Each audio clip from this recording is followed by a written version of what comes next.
Hello दोस्तों, welcome back to our channel. तो जैसा कि हमने पिछले एपिसोड में देखा था, एसेस्टजू को ऑलमोस्ट ज़ेंबाइशी से एंशिएंट गॉड्स के बारे में पता चलता है कि कैसे उन्होंने उस हेवनली स्पिरिट बीस्ट को पाने के लिए पूरे अपर रियलम को डिस्ट्रॉय कर दिया था। और इसी बात का पता लगाने के लिए एसेस्टजू माउंटेन एंड सी रियलम में जाने का फैसला करते हैं। और यहीं से नेक्स्ट एपिसोड की शुरुआत होती है, जहाँ हमें माउंटेन एंड सी रियलम्स की 9 मेरिडियंस का ही सीन दिखाया जाता है। और एसेस्टजू भी बर्निंग करो और निंगयू के साथ वहाँ पे पहुंच चुके थे। और बर्निंग करो उस जगह को देखकर एक्साइटेड होते हुए कहता है, फाइनली हम लोग माउंटेन एंड सी रियलम में आ ही गए। कहाँ गए माउंटेन एंड सी रियलम्स के वो सभी घटिया कल्टीवेटर्स? आज उन्हें ये डेवल करो खुद मजा चखाएगा। आखिर उन्हें भी तो पता चले कि हमारा टैलेंट सेट कितना ज्यादा पावरफुल है। और अभी बर्निंग करो वहाँ पे इसी तरह से बातें करते हुए आगे बढ़ ही रहा था कि तभी उन लोगों को वहाँ पे किसी जाने का एहसास होता है। और ये एहसास होते ही अचानक निंगयू अपना ऑरा रिलीज करते हुए एसेस्टजू के सामने आ गई थी। और तभी उन्हें वहाँ पे अपने सामने कुछ इमोर्टल कल्टीवेटर्स दिखते हैं, जिन्हें देखकर बर्निंग करो एक डेवल स्माइल करते हुए कहता है, तुम सभी लोग बिल्कुल सही समय पे आए हो। चलो अब मैं तुम सभी को अपनी डेवल एनर्जी का मजा चखाता हूँ। और ये कहकर बर्निंग करो वहाँ पे अपनी डेवल एनर्जी का यूज करते हुए एक बहुत बड़े अटैक की तैयारी करने लगता है। लेकिन बर्निंग करो उन सभी इमोर्टल कल्टीवेटर्स के ऊपर अटैक कर पाता उससे पहले ही वो सभी इमोर्टल कल्टीवेटर्स आगे बढ़कर एसेस्टजू और निंगयू के पास जाते हुए कहते हैं, इमोर्टल फ्रेंड्स, आप लोग यहाँ क्या कर रहे हैं? और आप लोग दोबारा यहाँ क्यों आ गए? जल्दी से चले जाओ यहाँ से, वरना बहुत ज्यादा देर हो जाएगी और तुम सभी लोग भी यहीं पे फंस जाओगे। उन कल्टीवेटर्स की ये बात सुनकर निंगयू भी अपना ऑरा वापस अपनी बॉडी के अंदर लेते हुए उन लोगों से पूछती है, तुम लोग हमें कहाँ जाने की बात कर रहे हो? इस पे उनमें से एक इमोर्टल कल्टीवेटर उससे कहते हैं, और कहाँ? किंग्सू की पार्टी में। अब ये मत कह देना कि तुम लोगों ने उसके बारे में नहीं सुना, क्योंकि उसकी खबर तो पूरे माउंटेन एंड सी रियलम में फैल चुकी है कि किंग्सू क्लैन पार्टी दे रहा है, क्योंकि शेनवू क्लैन के वो सभी इवल कल्टीवेटर जो हमें परेशान कर रहे थे वो सभी मारे जा चुके हैं। जिस पे एक दूसरा कल्टीवेटर उससे कहते हैं, हाँ तुमने बिल्कुल ठीक कहा, मैंने सुना है सेंसू पैलेस ने अपनी एक सीक्रेट फॉर्मेशन का यूज करते हुए उन सभी इवल कल्टीवेटर्स को उसमें फंसा कर खत्म कर दिया था। मैं भी ये सोच रहा था कि हम लोग पिछले इतने लंबे अरसे से एक इतनी बड़ी मुसीबत में घिरे हुए हैं, तो फिर आगे सेंसू पैलेस कुछ कर क्यों नहीं रहा? और अब मुझे समझ आया, वो लोग तो शुरू से ही हमारे साथ थे, क्योंकि उन्होंने अपने सिर्फ एक ही अटैक में हमारी सारी मुसीबतों को खत्म कर दिया। क्या ये बड़ी बात नहीं है कि उन लोगों ने हमारे बारे में इतना सोचा? जिस पे बाकी कल्टीवेटर्स भी उसकी हाँ मिलाते हुए कहते हैं, तुम बिल्कुल ठीक कह रहे हो, तुम बिल्कुल ठीक कह रहे हो। अगर सेंसू पैलेस नहीं होता तो हम लोग अभी भी उसी तरह से लेवल कल्टीवेटर्स में घिरे हुए होते। उन कल्टीवेटर्स की ये सारी बातें सुनकर निंगयू थोड़ा चौंकते हुए अपने मन में कहती है, मैंने ये कभी नहीं सोचा था कि एक ऐसी जगह जहाँ पे फिशेस और ड्रैगन्स को मारा जाता है, वहाँ पे इस तरह किंग्सू क्लैन कोई पार्टी ऑर्गेनाइज करेगा। मुझे लगता है किंग्सू क्लैन के लोग बहुत ज्यादा समझदार और टैलेंटेड हैं, जो वो लोग ऐसे माहौल में भी पार्टी ऑर्गेनाइज करने की कोशिश कर रहे हैं। और तभी वो कल्टीवेटर अपनी बात आगे बढ़ाते हुए कहता है, किंग्सू की पार्टी कोई आम पार्टी नहीं होने वाली, वहाँ पे हर तरह की वाइन और टी भी पीने को मिलेगी, इवन वहाँ पे अलग अलग टाइप का खाना भी होने वाला है। और ये कहकर वो एसेस्टजू और उनके डिसेबल से कहता है, इतना सब कुछ सुनने के बाद भी तुम लोग यहाँ पे इस तरह से खड़े क्यों हो? जल्दी से तुम लोग भी किंग्सू की पार्टी में पहुँचो। यहाँ पे उन कल्टीवेटर्स की बातों से ऐसा लग रहा था कि जैसे वो जबरदस्ती एसेस्टजू और उनके डिसेबल्स को उस पार्टी में भेजना चाह रहे हैं। खैर इसका पता हमें थोड़ी देर में चल ही जाएगा। वहीं उन कल्टीवेटर्स की ये बात सुनकर बर्निंग करो के मुंह पे भी पानी आ गया था, इसलिए वो एक्साइटेड होते हुए एसेस्टजू से कहता है, बॉस वहाँ पे अलग अलग टाइप की वाइन और टी भी पीने को मिलेगी, और इवन वहाँ पे बहुत सारे मोटर कल्टीवेटर्स भी आने वाले हैं, जहाँ पे मुझे लगता है हमें बहुत कुछ जानने को मिलेगा। इसलिए मेरे हिसाब से हम लोगों को वहाँ पे जाना चाहिए। बर्निंग करो की ये बात सुनकर एसेस्टजू भी कोल्ड टून में उससे कहते हैं, ओके अगर ऐसा है तो फिर चलकर एक बार देख ही लेते हैं। और ये कहकर एसेस्टजू अपने डिसेबल्स को लेकर किंग्सू पार्टी की तरफ निकल गए थे। तो अब आप लोग यहाँ पे सोच रहे होंगे कि आखिर ये किस तरह का माउंटेन एंड सी रियलम है? तो मैं आपको बता दूं कि माउंटेन एंड सी रियलम के भी दो अलग अलग हिस्से हैं, जिसमें अभी एसेस्टजू मौजूद है। इसे 9 meridians mountain and sea realm कहा जाता है, और एक दूसरा भी माउंटेन एंड सी रियलम का हिस्सा है, जिसमें सी डिमोनिक सेक्ट मौजूद है। उसके बाद हम एसेस्टजू और उनके डिसेबल्स को एक मार्केट से जाते हुए देखते हैं, जहाँ पे कुछ लोग आपस में बातें करते हुए कह रहे थे, मोयुन क्लैन का लीडर मारा गया है। और उसी के साथ मैंने तो ये भी सुना है कि मोयुन क्लैन पूरी तरह से हार भी गया है, और मेरी वो छोटी सी बच्ची जिसे मोयू क्लैन ने किडनैप कर रखा था वो भी बच गई है। और सबसे खुशी की बात तो ये है कि हमारे क्लैन के इमोर्टल एंसेस्टर भी वापस आ चुके हैं। हमारे इमोर्टल एंसेस्टर हमें बता रहे थे कि मोयुन क्लैन के लोगों को कीशियन क्लैन के लोगों ने रोक रखा था, और तब तक मैंने और दूसरे क्लैन के लोगों ने मिलकर उन सभी को खत्म कर दिया था। लेकिन अभी भी हमारा बदला पूरा नहीं हुआ। जब तक मोयू क्लैन पूरी तरह से डिस्ट्रॉय नहीं हो जाता हमें सुकून नहीं मिलेगा। उन लोगों की ये सारी बातें सुनकर निंगयू वहाँ पे बुरा समूह बनाते हुए कहती है, मैंने ये कभी नहीं सोचा था कि ये सभी लोग इतने ज्यादा घटिया होंगे। जिसपे बर्निंग करो भी उसका साथ देते हुए कहता है, तुम बिल्कुल ठीक कह रहे हो, इवन इतने घटिया तो हमारे डीमन क्लैन के लोग भी नहीं होते। और अभी वो लोग वहाँ पे इसी तरह से बातें करते हुए आगे बढ़ ही रहे थे कि तभी उन सभी की नजर वहाँ पे अपने सामने बैठी हुई एक लड़की के ऊपर पड़ती है, जो कि वहाँ पे बैठकर कोई इंस्ट्रूमेंट बजा रही थी। लेकिन उसकी वो धुन इतनी ज्यादा बेकार थी कि वहाँ पे मौजूद सभी लोगों को अपने कान तक बंद करने पड़ते हैं। लेकिन वो लड़की तो अभी भी वहाँ पे नहीं रुक रही थी, और वो अपनी मस्ती में लगातार उस धुन को बजाए जा रही थी, जिसकी वजह से तो अब वहाँ पे लोगों को खड़ा रह पाना भी मुश्किल होता जा रहा था। और तभी उनमें से एक कल्टीवेटर गुस्से से आगे बढ़ते हुए उससे कहता है, आखिर तुम अपनी ये बेकार से धुन बंद क्यों नहीं कर रहे? मेरे सर में अब दर्द होने लगा है। लेकिन वो लड़की तो फिर भी नहीं रुकती, जो देखकर उस कल्टीवेटर को बहुत ज्यादा गुस्सा आता है, इसलिए वो उसे थप्पड़ मारने के लिए अपना अपना हाथ आगे बढ़ाता है, लेकिन जैसे ही वो लड़की वहाँ पे अपना फेस ऊपर उठाती है तो हमें यहाँ पे पता चलता है कि वो लड़की तो पूरी तरह से अंधी थी, इसलिए उस कल्टीवेटर ने भी वहीं पे अपना हाथ रोक लिया था। वहीं वो लड़की बहुत ही इमोशनल वे में उन सभी से कहती है, मैं पिछले 2 सालों से बहुत ज्यादा हार्ड स्टडी कर रही हूँ, लेकिन उसके बावजूद भी सी डिमोनिक सेक्ट ने मुझे रिजेक्ट कर दिया, जिसकी वजह से मैं अंदर से पूरी तरह से टूट गई हूँ। और सी डिमोनिक सेक्ट ने सिर्फ मुझे रिजेक्ट ही नहीं किया, बल्कि उन लोगों ने मेरी आंखें भी निकाल ली और मेरी एक टांग को भी तोड़ दिया। ये सुनकर तो वहाँ पे मौजूद सभी कल्टीवेटर्स उस लड़की के लिए बहुत ज्यादा सैड हो गए थे, और उनमें से एक कल्टीवेटर आगे आते हुए कहता है कि मैंने ये कभी नहीं सोचा था कि सी डिमोनिक सेक्ट इतना ज्यादा क्रूअल यानी जालिम होगा। वहीं वो लड़की अपनी बात आगे बढ़ाते हुए कहती है, भले ही मेरी टांग और आंखें जा चुकी है, लेकिन फिर भी मैं हार नहीं मानने वाली, क्योंकि मेरे मास्टर जिन्होंने मुझे ये सब सिखाया था, उनका ये सपना था कि मैं इस पूरे वर्ल्ड को एक्सप्लोर करते हुए जगह जगह तक अपनी ये धुन पहुँचाऊं। इसलिए चाहे मेरे साथ कुछ भी हो जाए, भले ही मेरी दूसरी टांग भी क्यों न टूट जाए, लेकिन मैं अपने मास्टर का सपना पूरा करके रहूंगी और मैं एक स्ट्रॉन्ग लड़की बनकर अपनी जिंदगी गुजारूंगी। और एक दिन ऐसा जरूर आएगा जब मैं अपने मास्टर से कहूंगी, देखिए मास्टर, फाइनली मैंने आपका सपना पूरा कर दिया। उस लड़की की ये सारी बातें सुनकर वहाँ पे मेरे सभी कल्टीवेटर्स इतने ज्यादा इमोशनल हो गए थे कि वो सभी पूरी तरह से उस लड़की की भावनाओं में बह चुके थे। इवन वो सभी वहाँ पे ताली बजाते हुए उस लड़की का हौसला बढ़ाने लगते हैं और साथ साथ अपने खास से खास ट्रायल्स भी उस लड़की को देने लगे थे। इवन उन सभी के साथ साथ निंग्यू भी उस लड़की के लिए बहुत ज्यादा सैड हो गई थी, और वो भी वहाँ पे अपने पुराने समय को याद करते हुए कहती है, एक लड़की के लिए सब सहना बहुत ज्यादा मुश्किल होता है, इसलिए मुझसे जितना हो सकेगा मैं इसकी मदद करूंगी। और ये कहकर निंग्यू वहाँ पे कुछ पर्पल स्टोन्स को बाहर निकालते हुए उस लड़की को देने लगती है, लेकिन वो यहाँ पे नहीं रुकती और वो एक के बाद एक लगातार कई सारे ट्रायल्स निकाल कर उस लड़की को देने लगी थी, जो देखकर बनने करो भी इमोशनल होते हुए सिस्टर जू से कहता है, बॉस मुझे इस लड़की के लिए बहुत ज्यादा बुरा फील हो रहा है। मैंने हजारों साल पहले एक एलियन बीस्ट के एलेक्जर को खाया था, क्या वो एलेक्जर निकाल कर मैं इसे दे दूं, क्योंकि मुझसे इस लड़की का दुख देखा नहीं जा रहा। जिस पर सिस्टर जू कोल्ड रूम में उससे कहते हैं ये लड़की कितनी ज्यादा फेक है और इसकी एक्टिंग तो उससे भी ज्यादा घटिया है।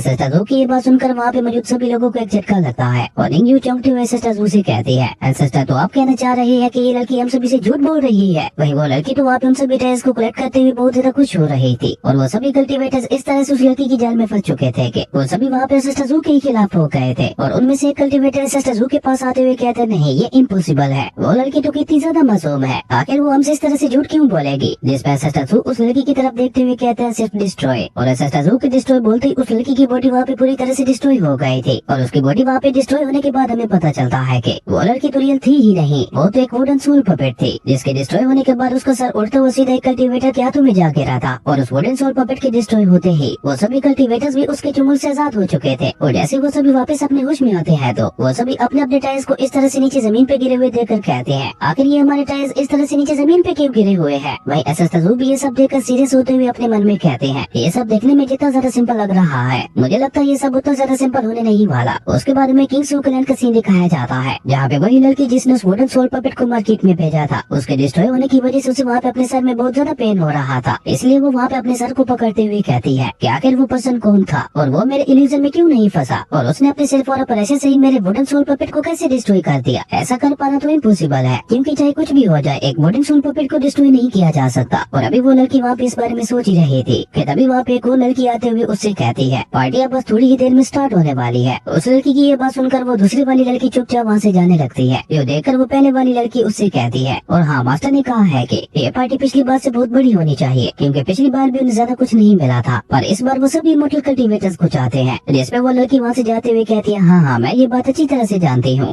उसके बाद हमें रात को किंग सू पार्टी का ही सीन दिखाया जाता है, जहाँ पे 9 मरीडेस माउंटेन एंड सी रियलम के सभी इमॉर्टल कल्टीवेटर्स आए हुए थे, और वो सभी इमॉर्टल कल्टीवेटर्स वहाँ पे खुद को दूसरों से बड़ा दिखाने की कोशिश कर रहे थे। और तभी वहाँ पे बैठे एक इमॉर्टल कल्टीवेटर अपने साथियों से कहता है कि मैंने सुना है किंग सू क्लैन इस बार एक ऐसे इमॉर्टल कल्टीवेटर को सिलेक्ट करने वाला है जो उन्हें ज्यादा से ज्यादा डोनेट कर सके, और आगे चलकर किंग सू क्लैन उसे ही 9 मरीडेस माउंटेन एंड सी रियलम का लीडर बनाने वाला है। और तुम सभी लोग तो जानते ही हो कि यहाँ पे सबसे ज्यादा रिच मैं ही हूँ, इसलिए 9 मरीडेस माउंटेन एंड सी रियलम का अगला लीडर मैं ही होने वाला हूँ। इस पे वहाँ पे बैठा हुआ एक दूसरा कल्टीवेटर गुस्से से कहता है, भले इस बार लीडर की वो सीट तुम हासिल कर लो, लेकिन बाद में मैं तुमसे वो सीट चुरा लूंगा। और ये कहकर वो इमॉर्टल कल्टीवेटर वहाँ पे बहुत ज्यादा शो ऑफ करने लगा था, जो देखकर निंग्यू बुरा सा मुंह बनाते हुए सिस्टर जू से कहती है, एंसेस्टर मुझे ये जगह बहुत ज्यादा अजीब लग रही है, मुझे ऐसा लग रहा है कि जैसे यहाँ पे जरूर कुछ न कुछ गड़बड़ है। जिस पे सिस्टर जू उससे कहते हैं कि तुम परेशान ना हो, ये सभी बस कुछ मामूली से लोग हैं जो यहाँ पे खुद को एक दूसरे से बड़ा दिखाने के लिए ऐसी लो एंड ट्रिक्स का यूज कर रहे हैं। सिस्टर जू की ये बात सुनकर निंग्यू भी थोड़ा चौंकते हुए सिस्टर जू से कहती है, तो ये सब क्या बस एक दिखावा है। जिस पे सिस्टर जू उससे कहते हैं, नहीं ये दिखावे से भी थोड़ा आगे है। वो इमॉर्टल कल्टीवेटर जो हमें शुरू में मिले थे, मैं उन सभी इमॉर्टल कल्टीवेटर्स को सारे रास्ते बहुत ही गौर से देखते हुए सुनते हुए आ रहा था, और उनकी बातों से मुझे पता चल गया था कि वो सभी लोग हमें फंसाने की कोशिश कर रहे हैं। असल में उन लोगों ने किंग की पार्टी वाली ये बात पूरे माउंटेन एंड सीरियल में फैलाई ताकि वो यहाँ पे आने वाले सभी इमोर्टल कल्टीवेटर्स के साथ फ्रॉड करते हुए उन्हें लूट सके।